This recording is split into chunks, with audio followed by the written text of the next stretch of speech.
Oh.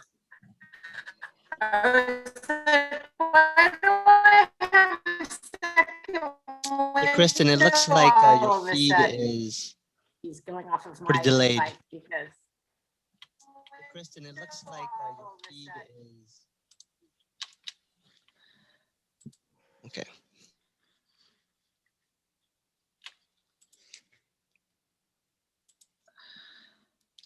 Then we'll give the other two commissioners 1 more minute, and then we'll begin.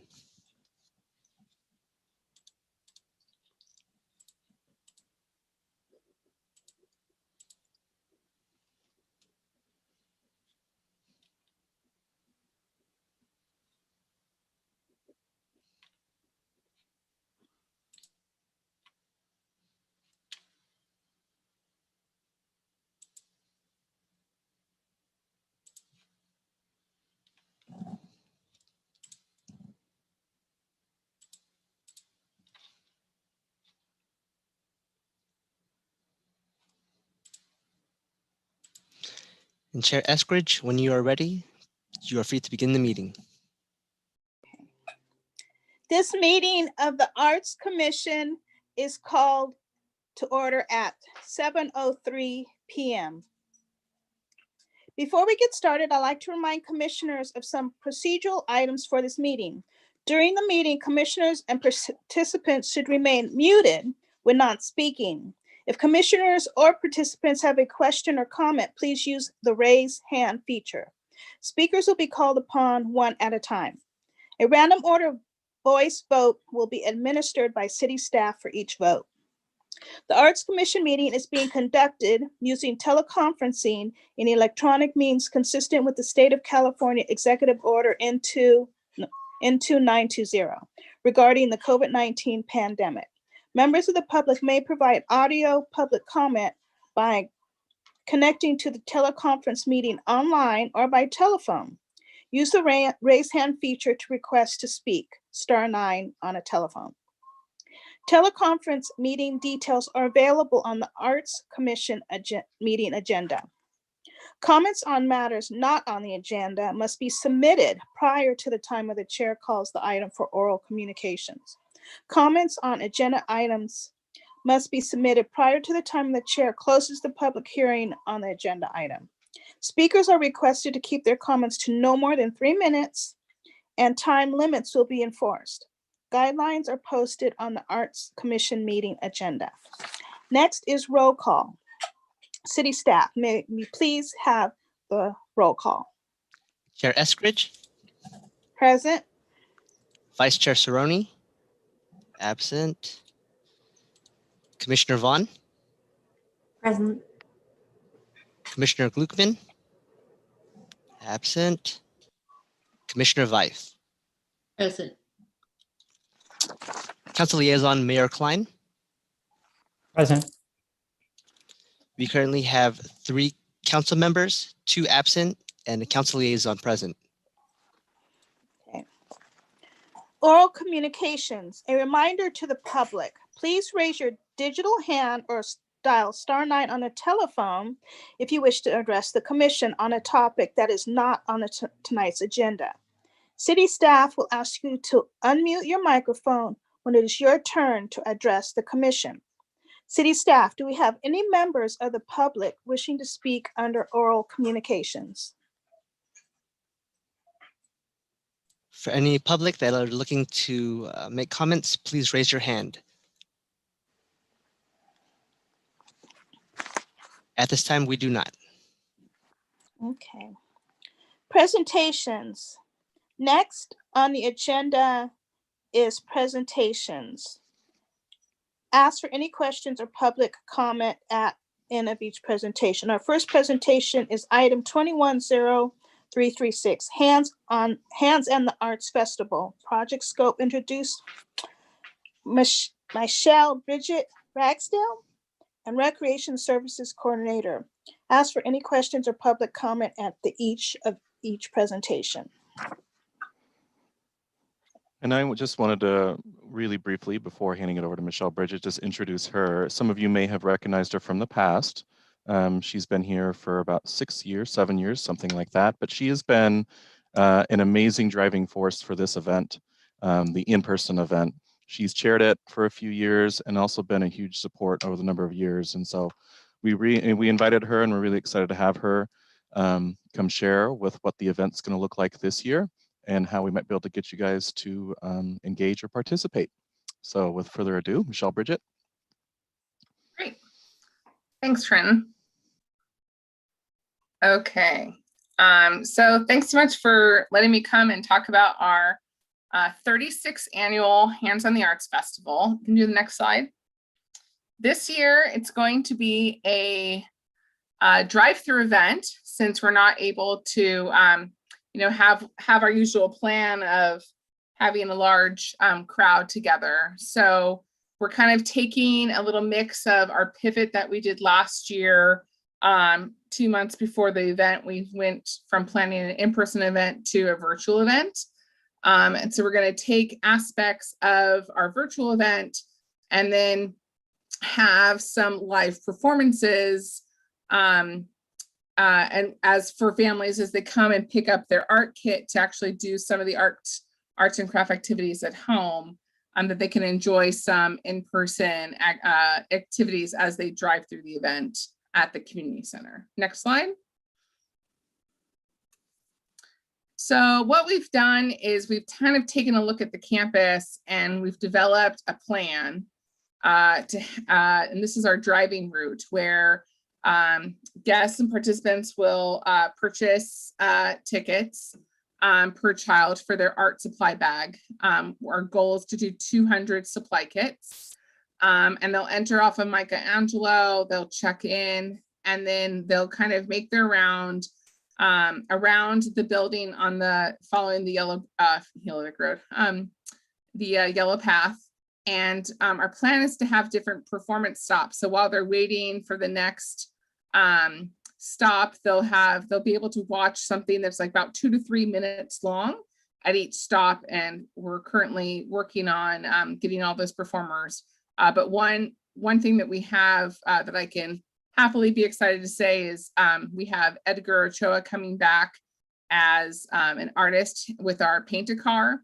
So usually the kids will paint our car that we have. Our towing company is so gracious to donate to every year. And so this year we'll have the car again, and Edgar will actually paint a mural on the car that will leave up at the community center for a couple weeks after the festival for people to enjoy. So that'll be one of the performance stops. Then at the end of the performance stops, they'll stop at the senior center where it says the hot supply bag pickup. They'll pick up the supply bags for 6 different art projects. And then they'll be able to, with instructions and all the supplies, they'll be able to take those home and make them at home. And Kristen has been working on finding artists, and we have also the pleasure of Mayor Klein, who's also here on the call, that's going to be doing one of our art videos. And there's going to be 6 different art projects where we'll have artists film their projects, very similar to what we did last year, kind of showing step by step of what they're doing. And we'll have them posted on our YouTube channel. And then the kids who have the supplies will be able to kind of like follow along with the artists as they're making the supply or making the art project as well at home. So we're trying to doing kind of 2 different things, an in-person event and then also continuing the virtual event with a little bit more intimate nature. Okay, next slide. And then this is just some of the shots of like the different areas. So we have the upper right picture is in front of the Creative Arts Center. So this is where the cars will start to line up and check in. Our hope is to have a performer here kind of interacting with the crowd from their cars. The other shot in the bottom left is the Recreation Center. And this is where the car is going to be set up. So it'll be a nice way of people be able to like watch what Edgar's doing. And then the upper shot is the senior center where the supply bags are going to be picked up at the very end of the route. Next slide. So this is where we're hoping for some participation from our Arts Commission.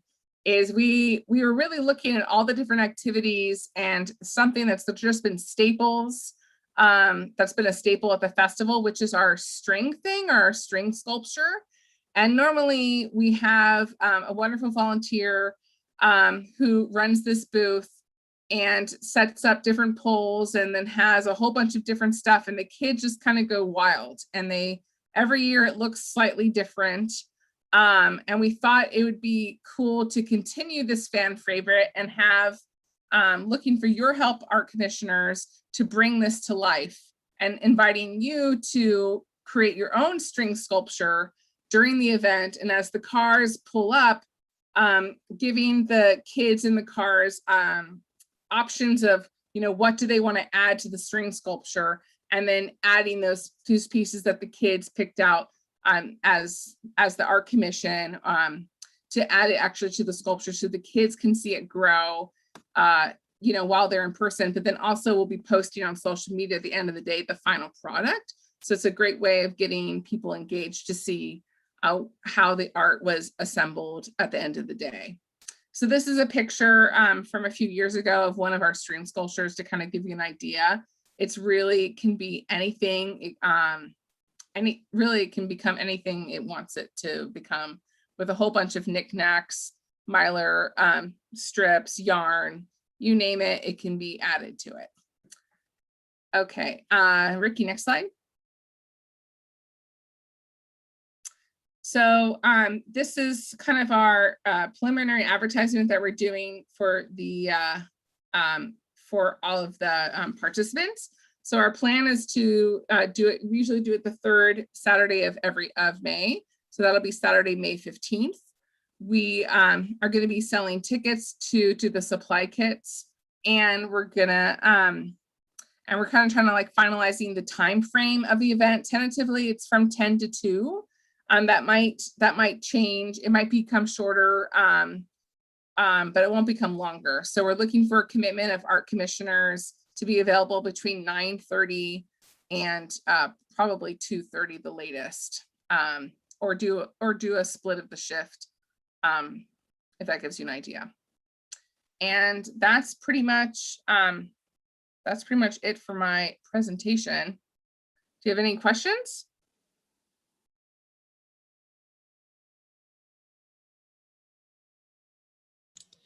Commissioner Veith? Yeah, I was wondering, what if a family would like to participate, but the $20 fee would be too much for their child? Is there anything we can do to help with that?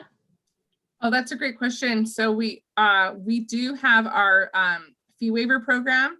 So anyone who's already approved for the fee waiver or subsidized program can use their fee waiver dollars to help pay for the ticket. So yes, so anyone that's already pre-approved, and if they're not pre-approved, then we can walk them through the process of going through that. Thank you. Mm-hmm.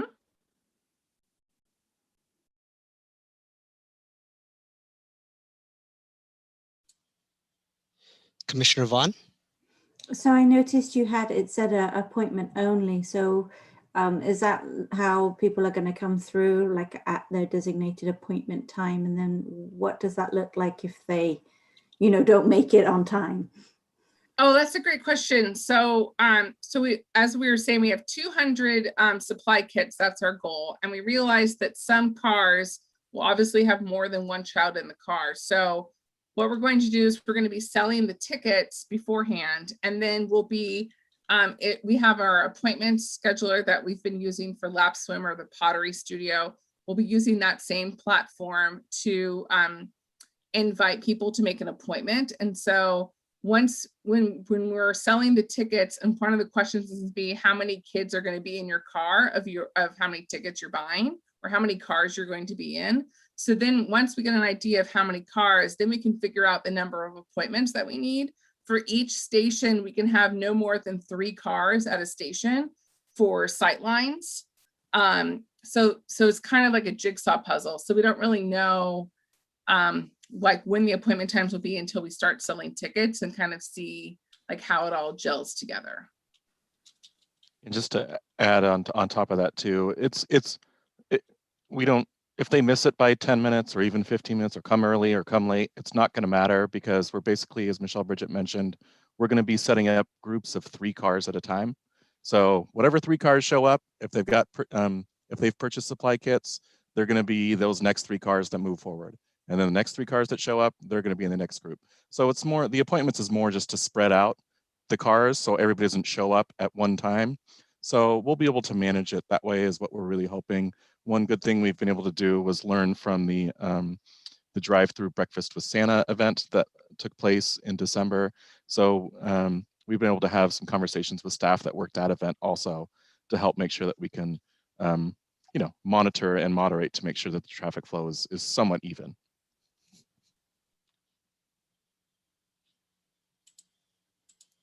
Any other questions by commissioners?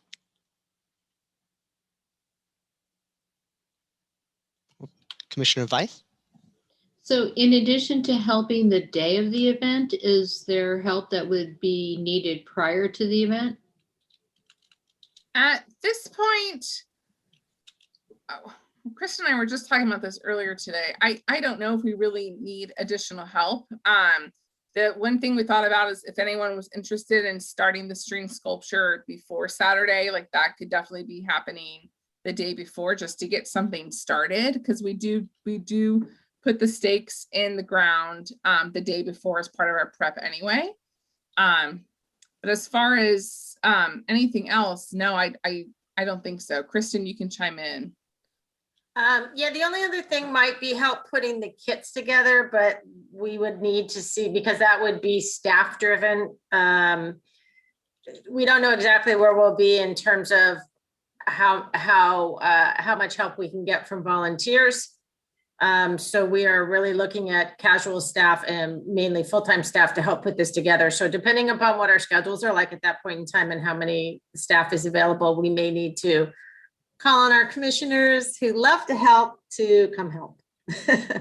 But we haven't got, but if anybody's really, really interested in doing that, let me know and we can work that in. But we do have to put 200 kits together that have supplies for 6 different projects, so.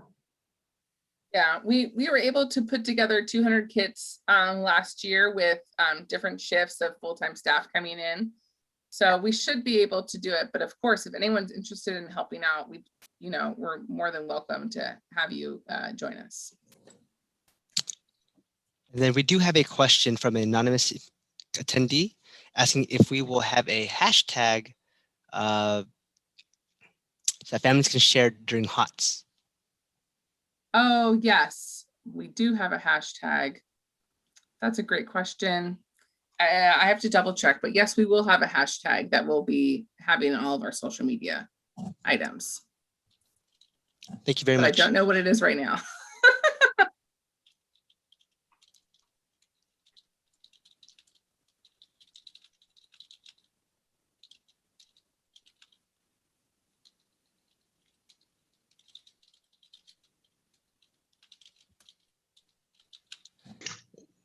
Seeing as this is the last question, I think we'll move on to the next presentation. Thank you very much, Michelle Bridget. All right, thank you.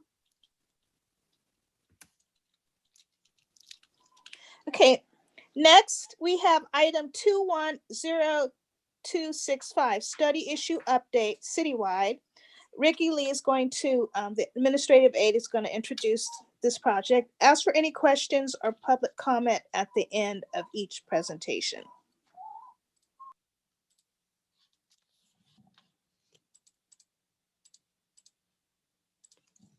Hello, everyone. So as you know, over the past year, we have been working on study issues. On February 25th, council members ranked the potential study issues that went their way. Of the 28, 13 were ranked. A vast majority were either deferred or dropped. For our particular study issues,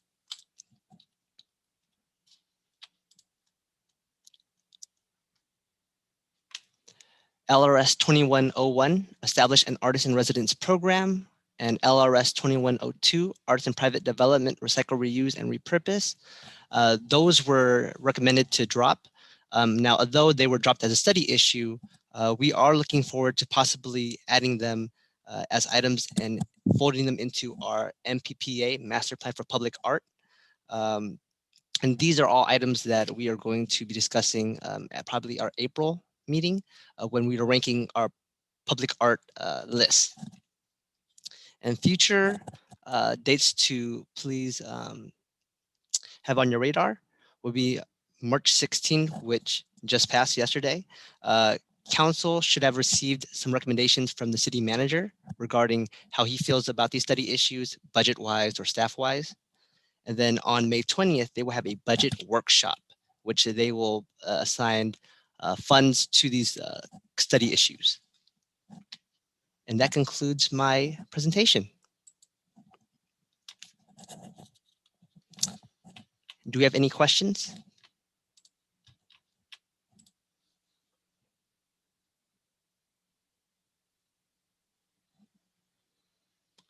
As there are no questions, I think we can proceed. Okay, next is the consent calendar.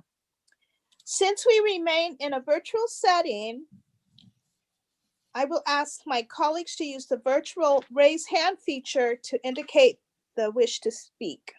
City staff, do we have any members of the public wishing to speak on a consent calendar item? None at this time. Okay. I will now ask for a motion from my colleagues. Motion should be approved. Motion B should be to approve the consent calendar.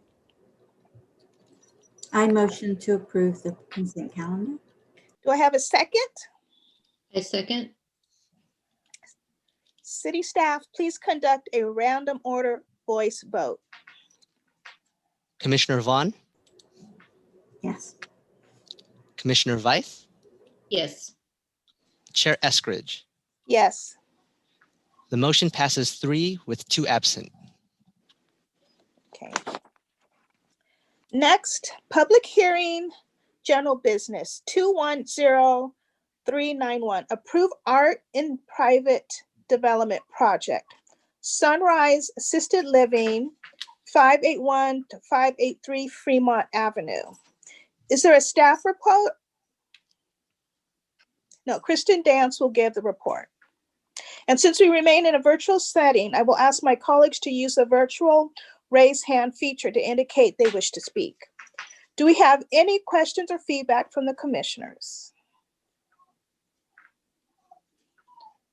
Okay, I guess, Kristen, you should start your report. Okay, thank you. So we are going to be reviewing, or the commission has been asked to review tonight, the Sunrise Project, Sunrise Assisted Living Project at 581-583 Fremont Avenue. That's at the corner of Fremont Avenue and Manet. It's the former site to the Trinity Church. And if you drive by, which I do every day, the site has been graded, so the project is underway. There is an art requirement for it. Staff has reviewed the requirement, and we are recommending approval of the art proposal that has been submitted. It does meet all the criteria put forth within the Art and Private Development Ordinance. That concludes my report. So I would now like to turn it over to the project art consultant, David Austin, and also the artist, Michael Kalisch, is here. They will both be presenting. We also have representatives, Dominic Dutra, from the development side. So David, I'm gonna let you go ahead and start speaking. Thank you, Kristen. I'm David Austin with Austin Art Projects, located in Palm Desert, California. First, thank you very much for the opportunity to present Michael Kalisch's sculpture for this project. Very briefly, I'd like to tell you a little bit about Sunrise Senior Living. It's a US-based company with 330 assisted living facilities throughout the world, including 269 in the United States. Just briefly about the building and the site. It's a 3-story project located on 2.3 acres. As Kristen said, it faces Fremont at the corner and also shares a corner with Manet Drive.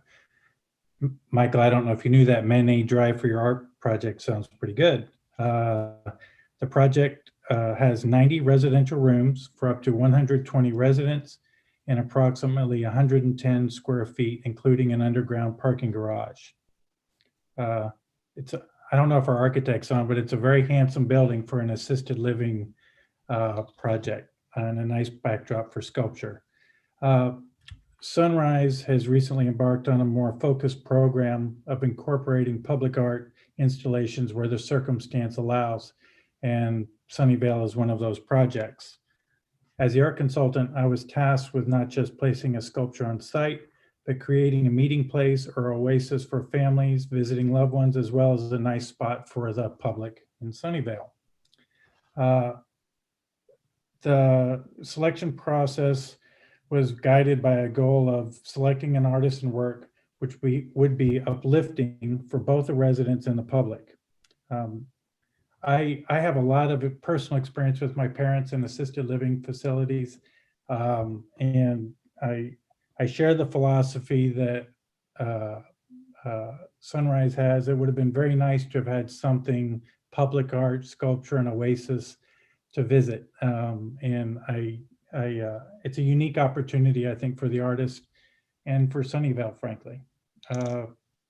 So with regards to the selection process, we reviewed many artists. We selected Michael Kalisch for his vision for the piece and also for his sharing of the philosophy that Sunrise has for creating a positive environment with art. Briefly, Michael is a mid-career artist from Los Angeles. He's created many public art pieces commissioned similar to this, large-scale works like the Muhammad Ali Memorial.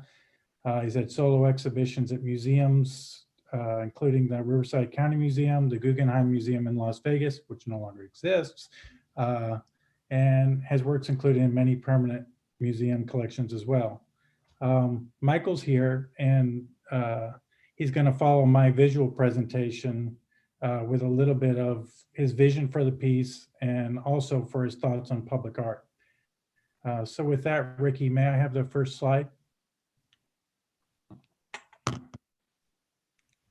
So the piece is entitled Sunflower Sky, which you will see why. And next one, please. So this is a nice rendering of the building. And I think you'll see, again, I mentioned a handsome building before. I've sort of looked at images of the area, and I think this is very consistent with the area. What I will say is the landscaping that's portrayed here, this was a very early rendering. Landscaping is a bit different, which you'll see in the following slides with the sculpture. Next one, please. And actually the next one. Now we're getting to art. Thank you. So you're looking from Fremont Avenue at the entry to the site. There's in fact, where you see the cursor, where it just was, I just lost it, but where you see the cursor, that's a large oak tree that if you happen to go by, you'll see it. It's actually a little larger than that, and you'll see that in the bird's eye view. I'll show you. But the idea for the sculpture, as you see to the left of that tree, is sort of to be growing within the existing landscape and the landscape that's going to be added to sort of soften it. While the piece is short of monumental, it's substantial. And if you'll notice to the lower right, I don't think you'll need to zoom, but to the lower right of the sculpture, you'll see a bench there. And the idea is, again, there'll likely be 4 benches. There'll be an area for, you can see there's a sidewalk there, the public can be there, but also the residents and their families and even employees of Sunrise can spend time beneath this canopy. May I have the next slide, please? So this gives you an idea of the bird's eye view. Those circles are actually trees, and you can see the size of that existing oak tree. The sculpture itself is 12 feet in height. This is plus or minus, it's conceptual, but it's 12 feet in height and about 17 feet by 17 feet. Actually, the benches aren't portrayed there, but that's a good scale. And you'll see there's a walking path both from the sidewalk and from the building, sort of inviting people, to spend time there. There's an interesting thing I'll show you in a related work where there's a second visual experience in that because the piece is overhead, and if you think about it, there are very few sculptures you've ever seen where you get to be within or below the piece. The shadow pattern will give a second sort of visual experience, as the day changes. I'm at the next slide. So this is the view if you happen to be sitting on one of the benches or walking below the piece. And at this point, I think I'll talk a little bit about materials.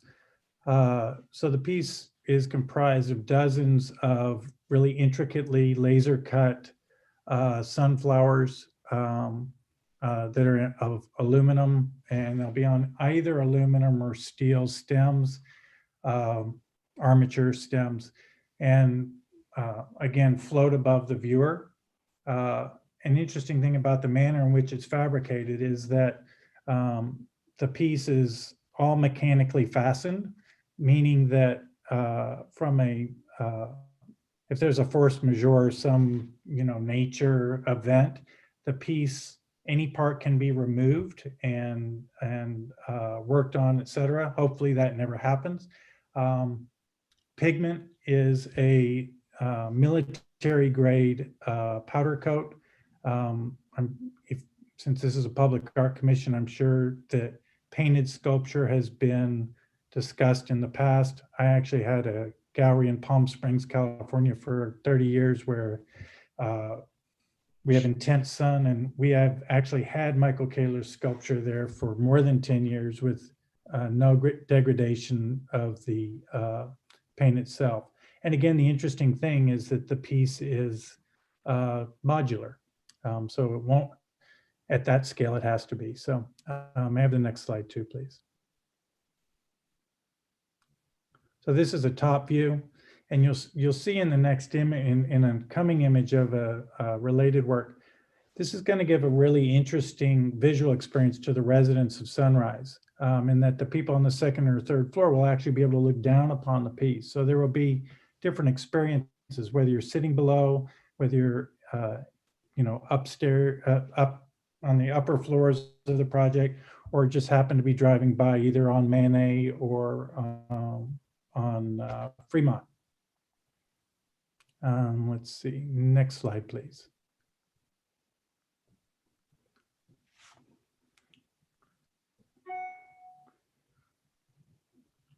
Ricky, our rehearsal went very well. Thank you. Doing just what I was without me asking. Perfect.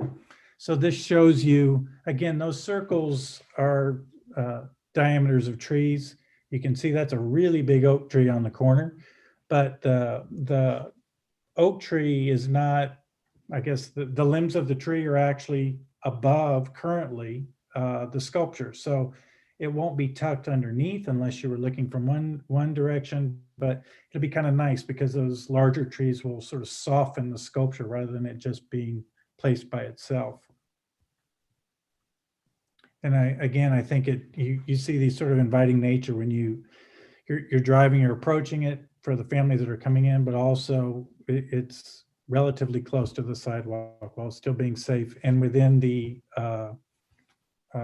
guidelines for sight lines for traffic. And the next slide will show you the related project. So this was a piece that Michael recently completed last year completed in Virginia. This again is sort of a digital rendering before realization of the piece. And you'll see in the next slide the realization of the piece.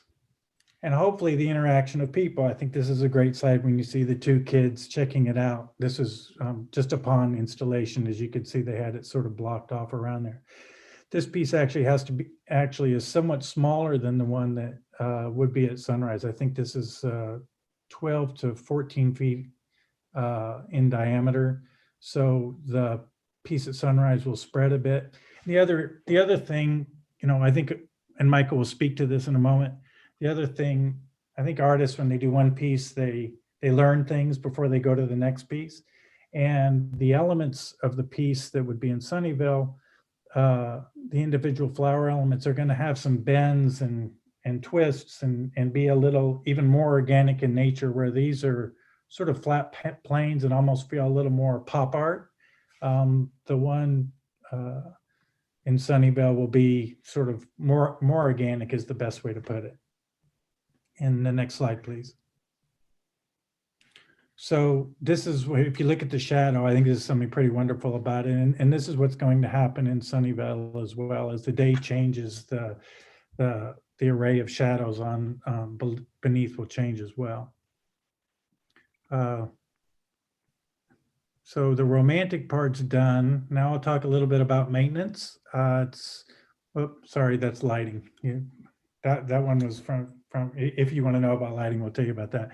But actually, this material, this military grade powder coat, really a medium power wash will be all that will be needed, unless something gets really caught in there, intertwined, and then it can be taken out if necessary. But our experience is that just power wash, and Sunrise does understand that they are responsible for maintaining the piece. So with that, I'm going to turn it over to our artist. I've spoken more than I'd like, and then I think I should, since we have Michael here, and he'll talk to you a little bit about why he came up with this for this project. Thanks, David. Can you hear me? Perfect. Thank you guys so much. Nice to meet everybody. Thanks for taking the time. So, I've been an artist and sculptor for 25 years. In the past 18 have been working on public installations selectively. And when there's an opportunity such as this, it's probably the most exciting part of my practice for a lot of reasons. I'm very collaborative in my work, and obviously at this scale, it's exciting to create work that's in the public space. I've talked to my kids about this actually over the years, that at one point later on, it'd be cool to take a trip across the country and stop in all these different destinations and see these pieces. It's very, very personal to me. I'd like the opportunity to get to know as much of the community as I can. Prior to the piece in Arlington, finished a piece in a small little farming community outside of Madison called Wanakee. And it was a stack of glowing books. And I went out there multiple times, 5 times actually, and became very close with the community. It's really important to me. This particular piece speaks to me on a few different levels. Again, I am synonymous with florals and roses and flowers. It's something that I've been passionate about creating. Started from creating an evergreen sculpture that just always sat on our table for years and led to large scale public pieces. So, this piece, and David touched on it, was the most recent installation. The pieces fell on different planes, even though there was multiple layers, but we see this, and I see this piece being much more sculptural in nature, having a lot of the same consistency of the shadowing, the scale's a little bit larger, but really, this is even more personal for me at Sunnyvale, which is why I was really excited to be given this opportunity. I'd say about 6 months prior to COVID, my grandmother, who was one of the most important people in my life, up until when she passed very recently, unfortunately, I surprised her with a single rose. If you were to imagine one of these pieces at 36 inches by 36 inches and then framed, and all of a sudden she became the talk of the assisted living facility, and people were coming in and out of her room looking at this piece, and it was the greatest gift I ever gave anybody. But I remember taking her on walks and saying, it'd be beautiful to be kind of engulfed in an experience, something that's powerful and beautiful and elegant, colorful, at this stage of someone's life. And so I feel like this is for her in a lot of ways. And if one single rose had that impact, imagine, what a sculpture at this scale can do. So it's really important for me. I like to believe I'm a storyteller. I just tell my stories through art, and the bigger, the larger the story. So again, I'm really excited about any opportunity to do something at this scale, but certainly this touches touches me, and I feel like it'll be a really exciting piece to get into, and honestly, for me personally, a way to honor someone very special. Hey, Ricky, may I ask if you can go back to maybe that first rendering with the sculpture in front of the building? So if anybody has any questions specifically about it. There you go. Thank you.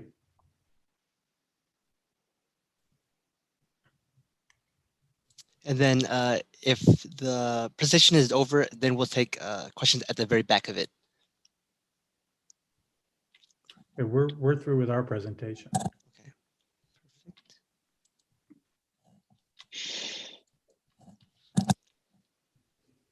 Commissioner Vythe?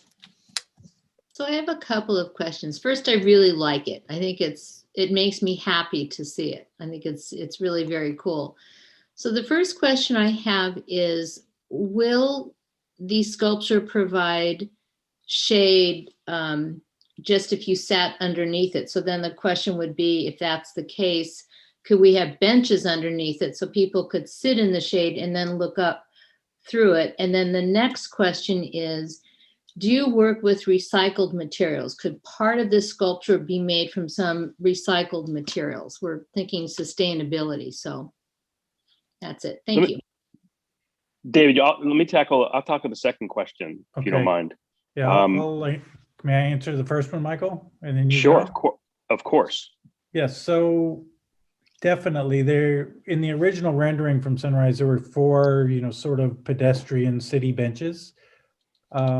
The budget isn't huge here. You're getting a lot of sculpture for the buck, particularly with regards to Michael. And I think that this is not business for Michael. This is personal, and it's much appreciated by Sunrise.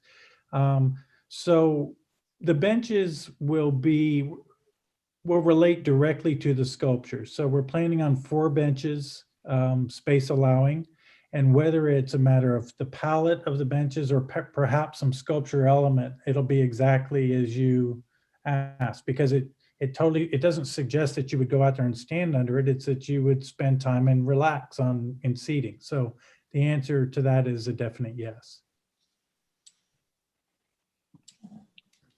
As far as it relates to reclaimed material, funny enough, you're speaking to the right artist. I kind of early on in my career up until recently, and I had a museum show that supported a large series of flowers made out of reclaimed vintage auto parts at the Riverside Museum of Art. So that is certainly speaks to me. For public pieces, certainly something like this, it's really obviously important to have significant structural integrity. This particular piece, I don't believe calls for reclaimed materials for a lot of reasons, but I would say most importantly, the structural integrity of fabricating, bending steel and aluminum. Thank you. Commissioner Vaughn? Sure. I love the piece. It looks really fabulous, and I like the other more floral one as well. So I noticed a couple of things. So one is the lighting. You'll have it uplifting and at nighttime, I'm assuming. So does your current installation have that, and how does that look, and does it provide something slightly different in terms of visual? And then also you're shaping them, so are they all a solid same color, or is there different colors, like according to the different planes of the angles within your shaping? Exactly, there are different color subtleties that play with shadows, and so there's some really nice tones, and even some tones on tones that play well based on the shadow reflecting on the part below it. Lighting has always been really important, especially in a public space. I can speak from the most recent piece, which was done installed less than a year ago. And David touched on this, the natural lighting from above creates this really beautiful secondary sculpture and shadow, and a tremendous amount of shade. But simple up lighting, can lights that can be placed strategically, and historically it's nice to plan for that, but also to know how the piece behaves once it's once it's installed, and placing those really creates, I believe, an added dimension at not a huge cost, but I think it's a really important feature to uplight it. We have the downlight certainly in sun, and there's different ways to capture it, but this particular piece in Arlington was lit from different locations and really enhanced the piece. Michael, I'll speak, and I don't even think I've mentioned this to you. I've been working with Chuck Heath, the architect for Sunrise. We are going to have uplights that will be flush mounted so it's safe to walk by, obviously, from below, but we're going to go ahead and stub, since we have that oak tree so nearby and the limbs of the tree are actually above the piece, we're going to stub out electrical at the tree as well. So we'll start with the uplight idea, but we may be able to actually create that shadow pattern at night from the tree above. But that's going to be sort of a decision that's made, once it's installed, and see how effective that is. And also make sure it's safe, because we have to make sure, cars are driving by. We have to make sure that the angles are right and we don't create a safety concern. Okay, that sounds fabulous. So are you concerned at all around, it is the route to a high school that's very close by, and I can imagine this beautiful area where there's lights and it's attractive to high school students. Are you concerned about that at all, in terms of, damage to your beautiful sculpture? I can definitely speak to this, being placing public pieces in locations, high traffic areas. I mean, we just placed a piece at a school. Granted, that was meant to be highly functional. The truth is that the piece is fabricated, and again, David touched on this as well, in a modular fabrication, where if there is an issue that we're not contemplating, force majeure, something falls, it can be replaced or fixed very easily. So this should not be an issue.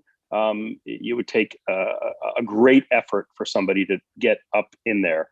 I mean, I think anybody can do anything at any given time, but being that I've done this for a while, luckily we have not seen, and we've had pieces that were, I guess, far more accessible than this, and have not seen any issues to date. I'd like to speak to that, since you're the Public Arts Commission, and I don't know what kind of experiences you've had, but my gallery in Palm Springs, I had a big building with these steps that went to the building. The teenagers loved to skateboard on my steps. And I had things like Botero sculptures and all kinds of very valuable things. They were totally respectful of the art. They weren't respectful of my steps, I'll tell you that, but they were totally respectful of the art. And it's things can happen, but it's an interesting thing. But I think Michael's addressed it with a modular fashion. So. And there's one final comment very close to there. One of the teenagers that was in the high school was actually killed in the street right very close to there. And so the family often go and they put flowers around the lamppost and things. So I wondered if, they would maybe consider something, being involved somehow with your celebration, with your sculpture. So something to look forward to. Yeah, I would love to speak to David further, and the architect, and possibly a way to integrate something that only we know is in there, whether it's an engraved name or something laser cut. I guess, for me personally, it sounds beautiful. I'd have to defer to David, and the architect, if that's something that, is shared. But it could be a really beautiful part of programming, maybe at the unveiling of the piece. Right. I could comment from the owner's perspective briefly. I'm not 100% sure if our ownership was knew about this event in this location. They very well might and have considered it, but from their perspective, we can't answer yes or no. It might be a new thing, but I think it would be definitely something we would consider. I can pass on the details of, the people involved. There's no, no pressure or any sense of that, but just might be a nice connection. Yeah, no, and Sunrise really, they go above and beyond in their effort. fit in and be supportive of the community around them. And so I think that would be something that they would be very much interested in doing. Eskridge? Yeah, I think the sculpture is very beautiful. I have one thought. I don't know, it's a sunflower sculpture. I don't know, is there any way that like solar lighting could be incorporated so that from the light of the daytime sun that would kind of illuminate it at nighttime? Is there any kind of way that sunflower solar lighting could be incorporated just as a kind of environmental thought? I believe that may be achieved in the uplighting, but as it relates to the piece, I think we can achieve the lighting. I think that may be a cool effect, and I think budget may play a bit of a part in that. But there could be a unique way to incorporate that, right, David, in terms of the uplighting, perhaps, and in that element.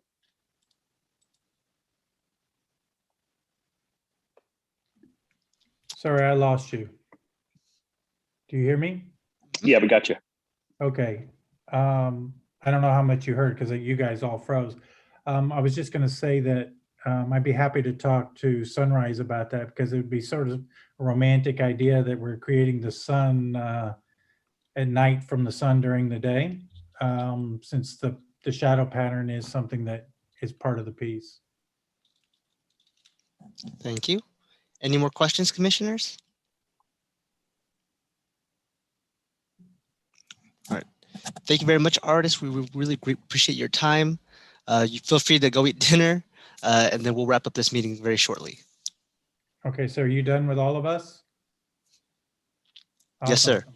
Thank Thank you you for so your much. time. Nice to meet everybody.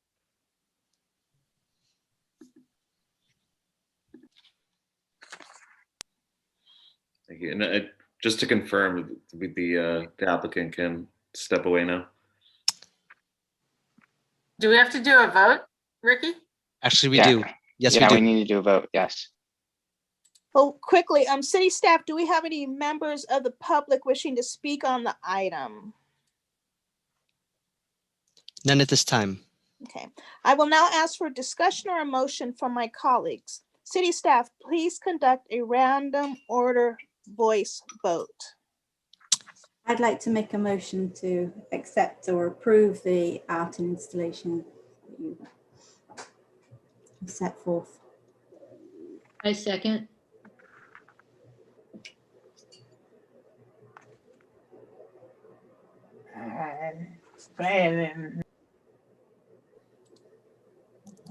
Okay.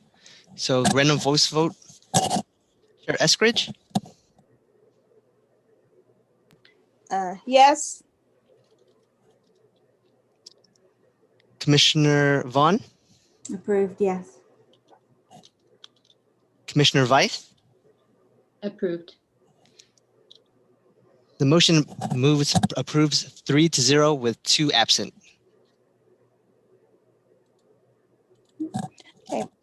next on the agenda is item 210267, Art Commission Proposed Study Issues, Calendar Year 2022.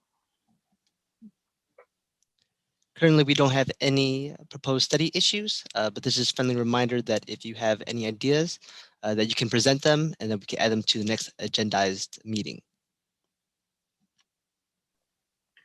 Okay, non-agenda items and comments. Commissioners, since we remain in a virtual setting, I will ask my colleagues to use the virtual raise hand feature to indicate they wish to speak. Do we have any non-agenda items or comments from commissioners or staff?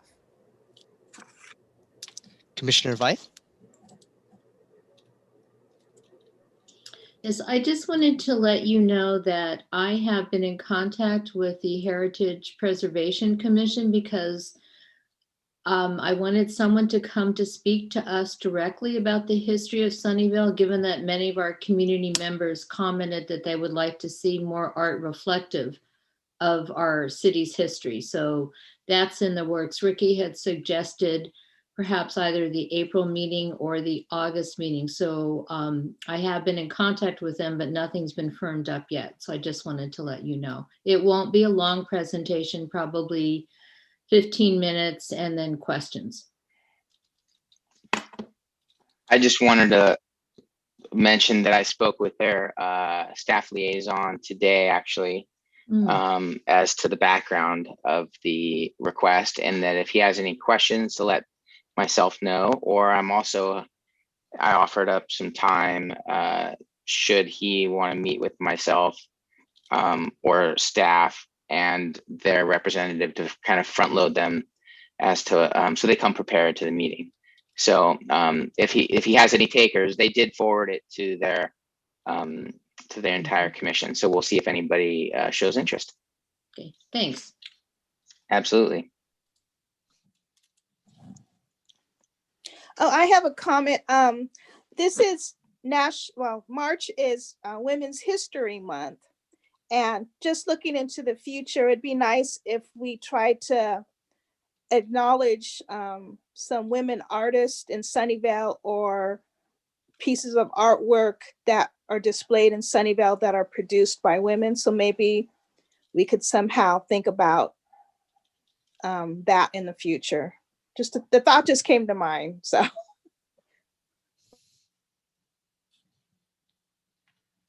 Sounds good.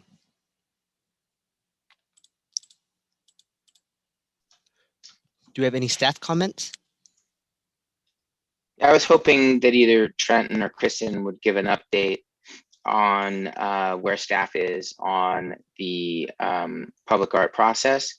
I understand that they had a couple of meetings with the mayor and some other council members, and probably have an update as to what some of the next steps are and what the commission can expect from staff in the coming months. Yep, So Trenton? Yep, is- that's definitely on the We're list. gonna talk about that, right? Okay. Yep. Yeah, so we were hoping to have the survey launched already, and we ran into some issues with the Open City Hall, but those have been resolved. And so the next steps moving forward, we basically, as you guys know, have done a long community engagement process in terms of what public art and what types of art that residents and community members and visitors would love to see in our community. And so now we're at the point where we're going to start selecting which projects will be moving forward. So that's exactly what the survey is going to be. That's going to be posted hopefully tomorrow, but no later than Friday. And that'll get emailed out to anybody that's on the public art mailing list, as well as our recreation mailing list. And like I said, it will be posted on Open City Hall. So anybody that has an account with them should get a notification of a new topic. But it's basically going to be the opportunity for the community to prioritize. So you guys yourselves, of course, are welcome to participate. But basically what's going to happen is we're going to bring the results of that survey to this body. You guys will then make an actual recommendation for one or two of the pieces, depending on available resources and budget and all of those fancy issues. And you'll make a recommendation that will formally go to City Council, and then they will hopefully support your recommendation or offer an alternative, but they will authorize funds to be used for those conceptual projects. And then we'll get to work, which means we'll put a call for artists and then go through that whole process. So we're looking at, in the near term, hopefully having something at the call for artists, which means the funds have already been approved and the projects have been identified, hopefully this summer, if sooner if possible. But we're excited to finally get this stuff moving forward. Concurrently, we'll also the call for artists for the community, or excuse me, the Civic Center complex is going to be going out this month, as well as the first call for artists for the utility box program will be going out. So we have lots of fun, exciting new projects that will be coming up in the upcoming months. So these will all come back to you guys for your recommendation and also council's approval.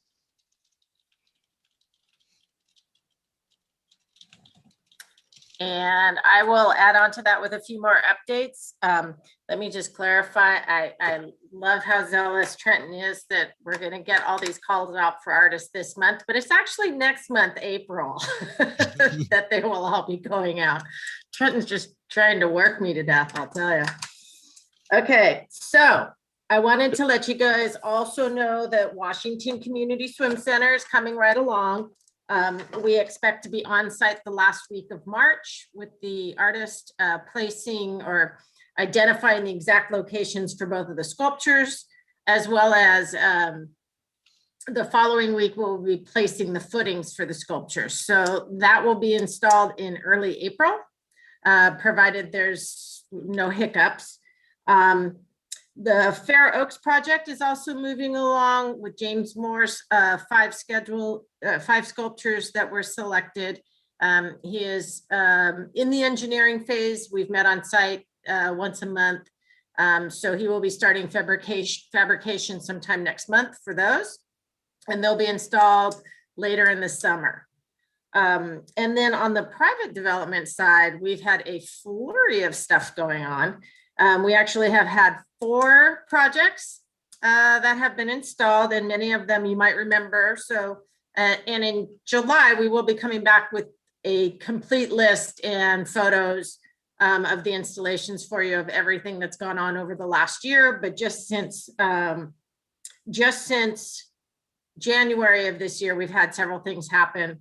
They're all in various stages of completion, but the Irvine Company Pathline Park project has installed all 7 sculptures that were approved at the July meeting, I believe July, and then I think there was a second meeting for another 2 sculptures the following month or the month after in 2018.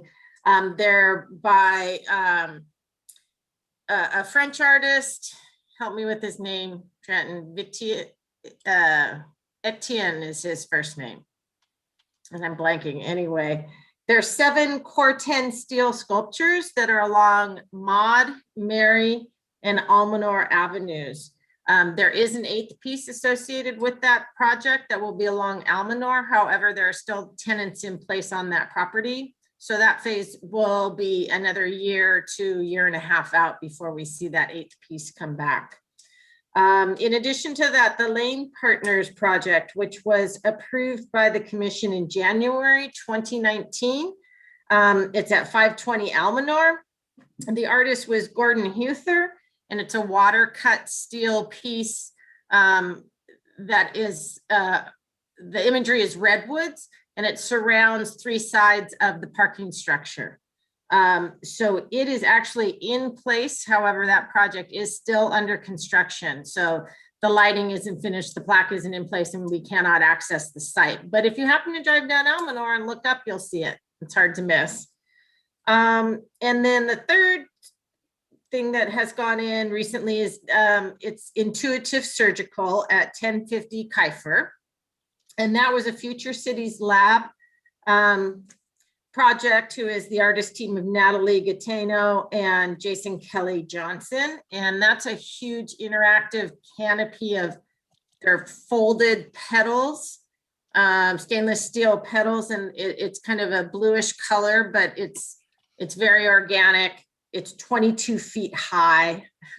It's hard, it's huge, but it is in place. I don't believe the benching is in place yet. But the sculpture is, you can walk up to it and stand underneath it. So if you happen to be driving down Kiefer, you might see it. And then lastly, we have a project by Steel Wave at 265 to 285 Sobranti. And it's a John Krazik piece. These were the pieces that were painted aluminum gems, and they were in greens, oranges, yellows, blues, and reds. And there's 7 to 10 pieces on the outside stairwells of the building. One stairwell faces out to Central Expressway, the other faces out to Pastoria. They are in place. The lighting is in place. They're working on the plaque. They decided at the last minute to have the artist design the plaque to match the artwork. So that's going to be very cool. But that site, when I drove by the other day, looked like it could be accessed. So you can wander by and see those pieces. And I haven't seen them at night yet, but Trenton said he went down Central Expressway one night, and he said they were extremely visible. Yeah, So, it's cool. Yeah, if you're going down, if you're driving on Central, it's trickier. For the best vantage point, I'd actually suggest you go on the opposite side of Central and drive towards, From I don't know how to, Sunnyvale towards Mountain View. correct. Yeah. Right. And that's the best, at least night vantage point, where you're not like driving 50 miles an hour and like getting clients and they're like, okay. But this one you can actually drive up and see it and you can enjoy it. They're also very visible from in the daylight. So all of the projects you'd be able to see whether or not you can actually get on site is questionable, but we will bring you more updates and photographs for the July meeting. And that's all I have right now. And then Covered Commissioner everything Vaughn. else.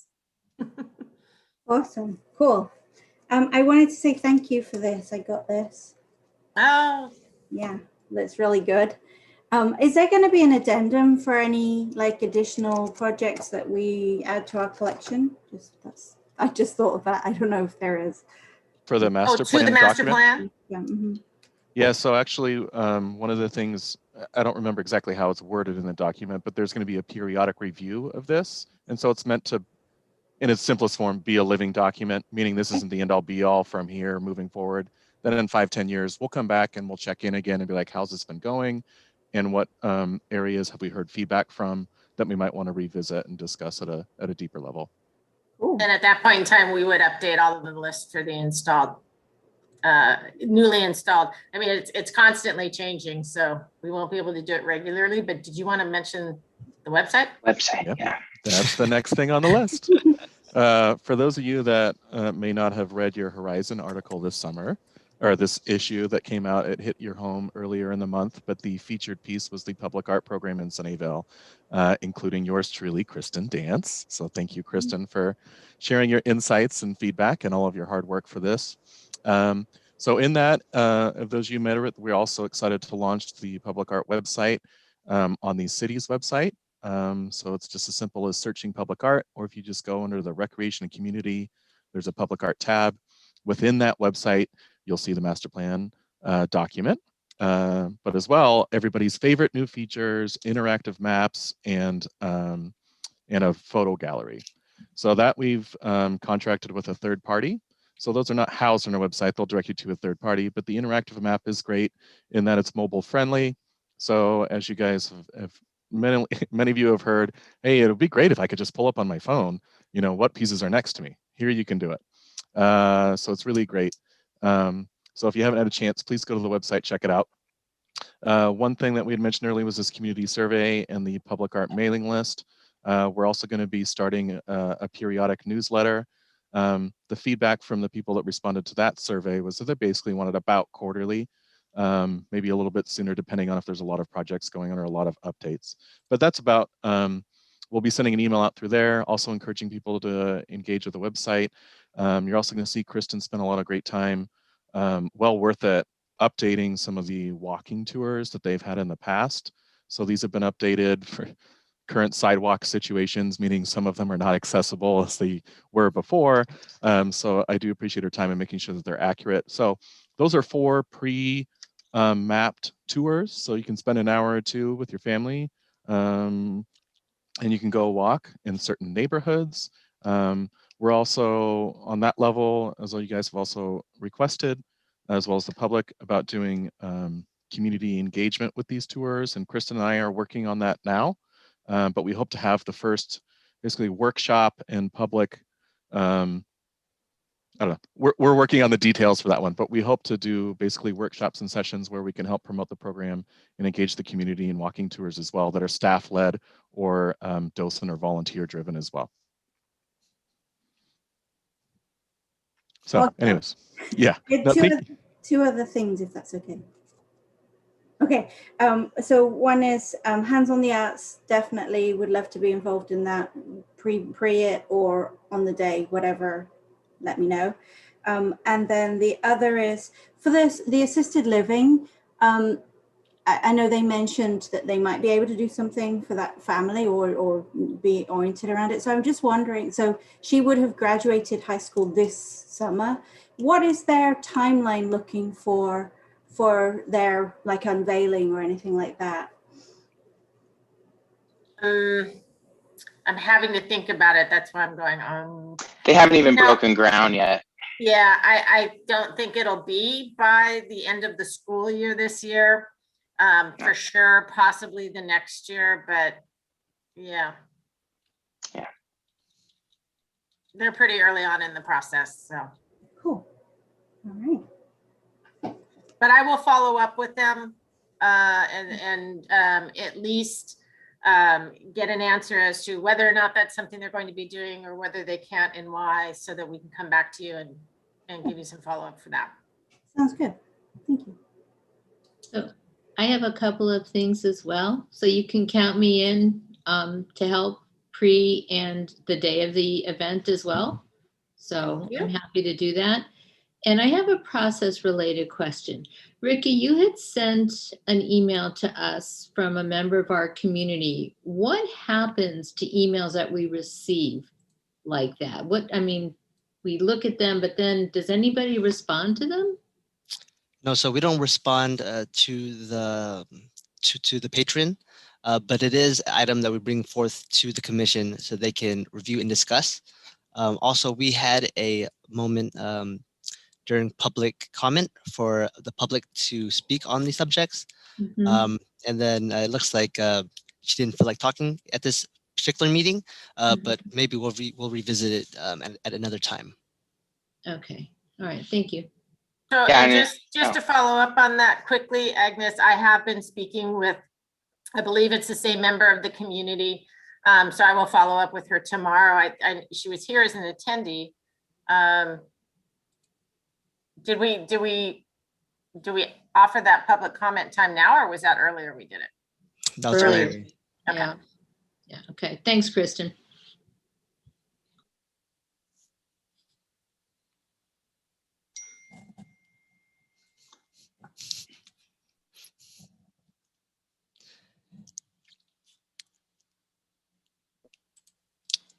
Okay, I guess this meeting is adjourned at 8:13.